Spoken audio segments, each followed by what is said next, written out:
माणगावच्या विकासासाठी भरघोस निधी उपलब्ध करून देऊ, अष्टपैलू मंडळाच्या व्यायामशाळेच्या उभारणीसाठी सहकार्य करू अशी ग्वाही आमदार अशोकराव माने यांनी दिली। हातकणंगले तालुक्यातील माणगाव इथं आरोग्य उपकेंद्र तसंच विविध विकास कामांच्या शुभारंभाप्रसंगी ते बोलत होते। हातकणंगले तालुक्यातील माणगाव इथं माजी मंत्री प्रकाश आवाडे यांनी आरोग्य उपकेंद्र इमारतीसाठी निधी मंजूर केला होता।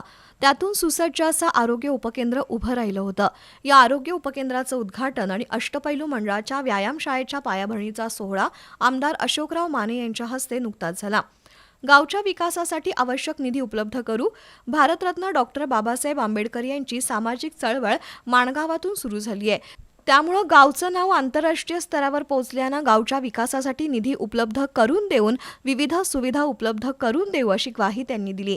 तर माणगाव आरोग्य उपकेंद्रातून विविध सुविधा उपलब्ध करून द्याव्यात आणि अष्टपैलू तरुण मंडळाला अद्ययावत व्यायामशाळेसाठी निधी द्यावा अशी मागणी सरपंच डॉक्टर राजू मगदूम यांनी केली।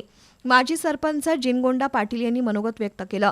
दरम्यान इथल्या ज्ञानदीप विद्या मंदिरच्या रंगरंगोटीसाठी सरपंच मगदूम यांनी देणगी दिली। या कार्यक्रमाला जिल्हा आरोग्य अधिकारी अनिरुद्ध पिंपळे, गटविकास अधिकारी डॉक्टर शबाना मोकाशी, तालुका आरोग्य अधिकारी प्रशांत दातार, आरोग्य अधिकारी निखिल पडियार, जिनगोंडा पाटील, आय मुल्ला, अनिल पाटील, सुकुमार पाटील, नंदकुमार शिंगे, उपसरपंच विद्या चोक, मिनल मगदूम, सतीश देमाण्णा, आशिष पाटील, स्वप्नील पाटील, संजय उपाध्ये, राहुल पाटील यांच्यासह ग्रामपंचायत सदस्य, ग्रामस्थ उपस्थित होते।